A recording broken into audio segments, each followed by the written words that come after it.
Hello and welcome to the Celtic Way morning briefing for Tuesday, 31st of May. With me today is Alison McConnell. All good, Alison? Very well, thanks, Sean.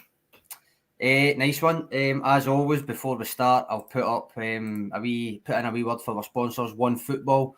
Now, as I always say, this app is totally free. One-stop shop for all your footballing needs, news, fixtures, opposition stats, etc., etc. Available on Apple, Android, all of that. And as always, we thank them for their sponsorship. Just underneath that, you'll see running along the bottom that we're running a special offer. 30 days of full access to the website for free. So if you go to www.celticway.co.uk/subscribe, you'll be able to take advantage of that as well. And now that that's out the way, Alison, our first topic is one that's potentially been dividing people, but I suppose in a weird way uniting them as well since last summer, and that is James McCarthy. Now, the reason I'm bringing him up today is recent comments from his ex-manager at Hamilton, Billy Reid. He told the Mail the other day that, and this is a quote, he just needs to get himself into the physical condition where he can do himself justice at Celtic. He mentioned that this summer can be a huge one for him. And again, this is a quote, it says he's a player who needs a run of games and a good pre-season where he stays injury-free. That's not something he's managed to achieve in the last few seasons. Would you make of that, Alison? How big an impact can a pre-season make for McCarthy at Celtic, really? Yeah, I think realistically, I think the first thing you would say is that there were many eyebrows raised at the length of contract, that 4-year deal, given his background and the injury issues that he's had, particularly of late. I think that's maybe been reflected in this season where we've seen very little of him. I think he's maybe not been fully fit at times. I would have to say, I think even with a very strong pre-season, I would look at Celtic's midfield and look at the personnel in front of him, and I would wonder where he fits in and when he fits in. The one thing we spoke about was Callum McGregor yesterday, and about an over-reliance on him. If he's fully fit and maybe up to speed, is there a possibility there of taking McGregor out and giving him a couple of games if McGregor needs a rest? But I think, realistically speaking, I think he will struggle to get into Celtic starting 11. I just think the players who are in front of him have been excellent. I would argue too that Celtic's midfield is probably the most competitive area of the pitch at the minute to try and get into. And that triumvirate that have been relied upon at times and maybe chopping and changing ever so slightly, I think they have a very firm hold of the starting jerseys at the minute.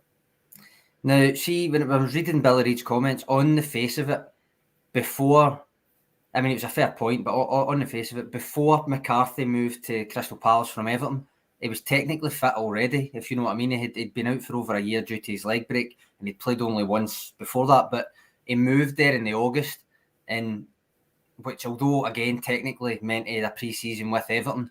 Before that, would you agree that there's a difference between a pre-season where you're a viable option and a pre-season where you're essentially, it's a waiting game to get out of the door?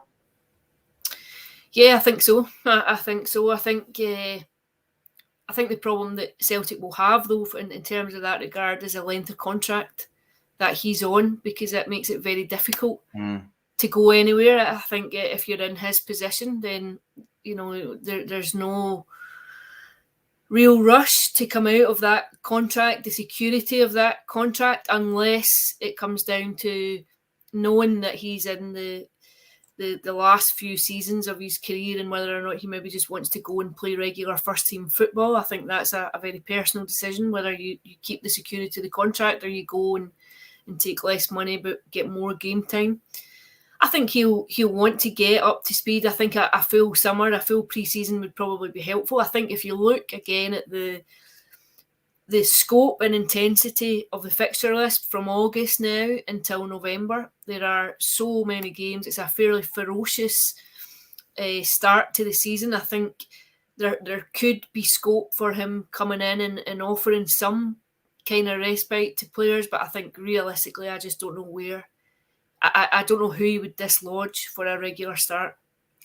Now, the kind of intensity of the fixture list ties in with this, I suppose, but the other kind of criticism, or one of the criticisms, is he's injury prone. Now, that leg break that I referenced back in the 2017-2018 season is obviously the main one that people kind of remember. But to me, it was actually hamstring injuries after hamstring injuries that was really hampering him over the years, as far as I can see. Broken legs are obviously worse because of the impact and stuff, and they're kind of more visceral, and you remember those more.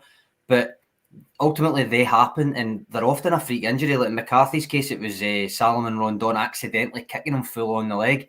Like, you can't legislate for that. It's not an injury-prone thing. That is just, that happens to you. But to me, it was the soft tissue stuff that was a consistent problem, and that's more worrying than anything else, especially at Celtic. Now, when he went to Crystal Palace, he played virtually a full season in 2019-20, so he has played since that leg break. Then 2020-21, he was used kind of sporadically, and again spent a wee bit of time out with a hamstring problem. Now, all of that was before he then joined Celtic, who gave him a 4-season deal, which is probably why a lot of people were thinking, well, how does this make any sense, given not only the age he's at, but the kind of soft tissue injury history that he had. And a couple of comments coming in on that. David Bradley, painful that 4 years mental. I don't think that's a bad take, to be honest. I think it was probably a lot of people's takes at the time when he signed that deal. Not necessarily that he had been recruited, but just the fact that it had been a 4-year deal. That's almost not giving him a chance to see if he can do it. That's just saying, well, whether he does it or not, he's going to be here. Retro Celtic saying 10 years too late. That's probably a fair point as well, because we spoke about it at the time that he was perennially linked with Celtic since he was at Hamilton, basically. And it just ties into that kind of question of why give him a 4-year deal to begin with. I think that gave him a false start as well with the fans, because it was a wee bit too long. I don't know what your thoughts on it are, Alison. Is that a kind of perception thing, or is that a reality? It was just too long a deal to get him a good start with the fans anyway. Well, the first point in terms of the length of the contract, I think it was a most un-Celtic-like deal, you would have to say. Celtic tend to reserve those kind of deals for very young players that they think they can go and sell on. And even then, 4 years is just so incredibly rare a length of contract.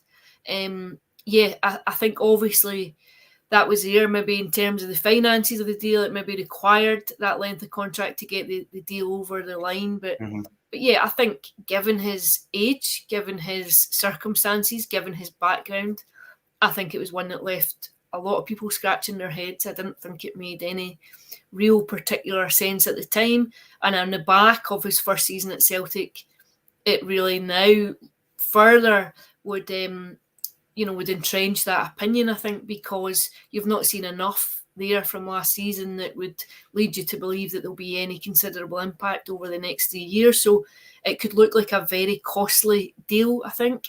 In terms of endearing himself to the fans in that way, I would take your point. I think that the first observation is almost a negative. First observation is, where does this length of contract come from? And secondly, I think there's just been so limited opportunities for him to come in and show what he does have. I think one of the first few games that he played, I think he looked very off the pace when he came on. I can't remember which game it was. He'd come off the bench and he looked to be toiling for fitness. The game seemed to pass him by. It seemed to be too quick for him. I think the way that Ange Postecoglou plays, the way that he trains, the intensity that's there every day, I think you would definitely question whether or not he could sustain that over the course of a campaign. Now, we did see him for 846 minutes in the season just finished. That's the equivalent of about 9 full matches. Most of them weren't full 90s, though. They were mostly appearances off the bench, which does factor into how well you can get into the groove. But again, Alison, and I'm reading some of the comments here, is all of that, what I've just said there, simply a narrative, and it's a case of getting him on the pitch consistently to see if he can cut it? Or would you agree that it's not been a problem of unavailability, but just in the game time he's had just unsuitability? Yeah, I would probably go with the latter. I think if you look at Celtic's midfield, you look who's there. Callum McGregor's probably the first name on the team sheet. Then you've had Rio Hatate, who made a considerable impact when he came in January. Similarly, you would say the same about Matt O'Reilly, came in, and both of these players have offered a fairly compelling argument for inclusion. Matt O'Reilly is ridiculously young still. When you've seen what's there, I think he will be expected to kick on and build in the opening months of his Celtic career. Next term, I think you'll see him as a regular in that midfield. Tom Roderick has left, so there's maybe a gap there. But I think Matt O'Reilly's almost a straight swap for Roderick. I think he'll go in and take that playmaker role. And I think you look and you think, where does he really fit into that very dynamic midfield and the way that Celtic play and the way that they're so aggressive from middle to front? Comment here, actually, a wee bit of a defence of McCarthy. I think it's the only one I can find, really. But when he plays, he does everything that's asked of him, Gerald says. It depends what you think's asked of him, I suppose, is what I would say to that. To me, he's a tackling ball winner in a team that overwhelmingly dominates the ball and wins it back by swarming and intercepting rather than actually throwing themselves into tackles a lot, is the way that I view it. He's shown the odd glimpse of being able to pull off quite an incisive pass, actually. You think the Wraith Rovers pass, that kind of thing. But it's not a feature of his game, I would say. And he's more often kind of recycling the ball without any express intent. Again, the caveat is he's only played the equivalent of 9 full games. Most of those haven't been full games. So you could argue that maybe there is another element of his play to come. I don't think there is. I think that is his game. And I just think it probably doesn't suit what Ange is wanting from a midfielder. Now, there may be a role for him, given the length of his contract, in the mould of someone to kind of add a bit of steel to see out a game. But is that worth the long contract? I would argue probably not. Yeah, I would tend to agree with you. I think it's been an expensive signing that's not really offered any real return for the outlay that was there. I think it was a baffling decision to offer a 4-year contract in the first place. And I think the longer time goes on, the more bizarre that seems. I think when you look at what has transpired in his opening season, I think he is a quality player. I think he's a very talented player. I think he's played at the top level. He's played in a very demanding league. I think he is a safe bet at times, but I just think for how Celtic play and how Celtic train at the minute, given his background, given the injury issues, I think you would struggle to see any way that he forces his way in as a pivotal member of that side. I mean, the other thing that kind of popped into my head when we were talking about this as a topic today was I remember that the Almondvale defeat away back in September, and this was kind of peak panic. A wee bit saying, right, well, Ange Postecoglou needs to be more pragmatic. He needs somebody in there that's one of the things was he needs somebody in there that's a destroyer in the midfield. And I kind of thought at the time that was that game in particular. McCarthy came on and tried to do that, throwing himself into tackles, putting himself about. That to me wasn't what they missed. What they missed was the fact that McGregor wasn't there, and it was a play dictator. And that opens up that same discussion that we had yesterday about when is it even possible to rest Callum McGregor within this current squad. Now, one of the comments, and I knew this was going to happen, I says to you before it, that's why I made it part of the kind of topic. Any discussion on McCarthy, I think, is going to come up with, as a byproduct of this, mention of Yosuke Ideguchi.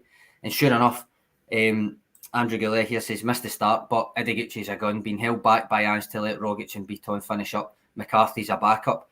Now, that is a fair assessment, maybe. We don't know how it's going to play out with Ideguchi yet, but the way that a McCarthy discourse is going to play out, I always thought it would come up with, well, actually, there's someone else probably ahead of him in the pecking order when you think about it. When you think of the way that Ange Postecoglou has mentioned Ideguchi, that he didn't have the easiest of starts, but he expects him to feature more next season. He's another potential reason McCarthy's role won't be anything substantial, isn't it? I mean, what have you made of Ideguchi in the short time, but even shorter time than McCarthy that we've seen him? Yeah, we've not really seen much at all. I think certainly not enough to offer any kind of judgment yet, I don't think. What you would have to say is that Ange Postecoglou knows him. He signed him. He knows him from the J League. He knows his background. He also knows the way that he wants his team to set up and to play. And I think the expectation is that you will see much more of him next term. Whether or not that comes to pass remains to be seen. But certainly at the minute, you would expect that he will have definitely have a bigger say in next season. He'll have much more involvement. And I would definitely think that he would be ahead of James McCarthy just for the fact that the manager has signed him in January. the players that he signed in January all really came in and came to the fore.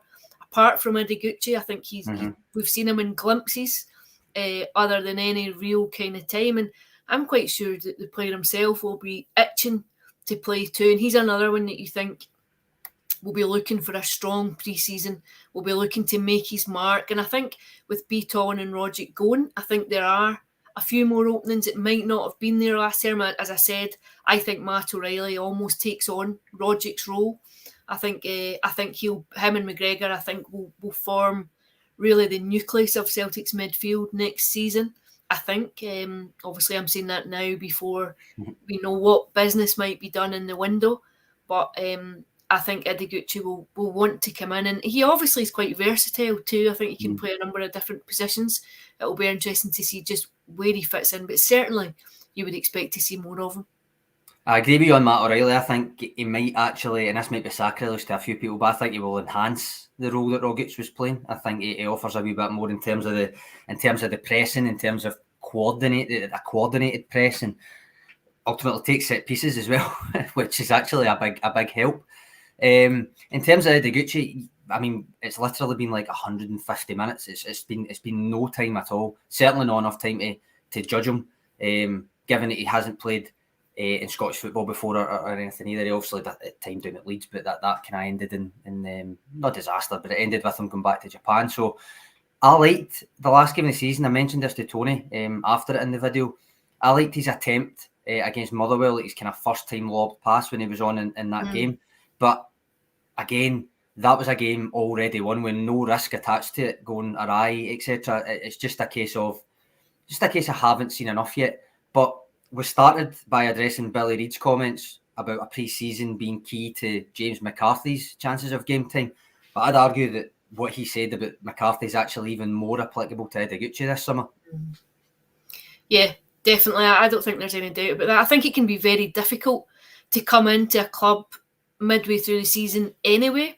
I think Rio Hotate made it look easy this year. So did Matt O'Reilly. I think even Furuhashi coming in at the end of last season and seamlessly coming in. I think they made it look very straightforward. I'm not sure that that's actually always the case, particularly in the middle of the season, but also when you factor in everything else that's coming around it. For Ideguchi, it's a new culture, a new language, a new team, new ways of training, a new kind of lifestyle. I think if memory serves me correct, I think that he had a knock quite early on as well. He wasn't fully fit right from the start. So I think just an opportunity to acclimatise to new surroundings. He's obviously got a bit of a support network there with the other Japanese players that are there in terms of cultural affiliations. But I'm sure he'll see this as a fresh slate, an opportunity to be up to speed with the rest of the squad from the opening competitive games. And I think that all of a sudden then you're on a level playing field and it gives you an opportunity to go and to stake your claim. Tim and on, you're a heretic, Sean. I take it that's my Rogic O'Reilly comment there. We've got a couple of a good few comments about Ideguchi as well. Andrew Gillia saying he's a seasoned international. I don't actually agree with that. He's got 15 caps or something, and the majority of them come 2017 or 2018, I think. So I don't think he's anywhere near the Japan squad, really. But that will probably be his goal because his teammates are getting in there. Hatate obviously was left out in this occasion, but was in it in the last squad. And they've qualified as well. You know, they've got a World Cup place. So there's a very tangible aim to go and strive for there. Maeda gets in it. Kyogo gets in it, obviously. So I think that is the aim. But first and foremost, he's got to get in the Celtic team. And as I say, I think those comments that we framed the McCarthy stuff on actually apply more to Ideguchi this pre-season. I think this is a big pre-season for him, arguably a bigger one than it is for McCarthy. On that note, though, I think we'll probably call it there. It's been about 20 minutes, believe it or not. But before we head, yet another plug for the website. So you'll see it running along the bottom there. Special offer, 30 days of full access to the website for free. If you go to www.celticway.co.uk/subscribe, and I'll put it in the comments for you. That will sort you out right up until the end of June now. We've got Alison's column on there about Celtic women, where they go after their historic cup double. We'll have some scouting pieces up and some analysis and other stuff too. So for now, thanks for your comments, guys, as always. And thanks for your contribution, Alison. We'll see you all tomorrow. Pleasure.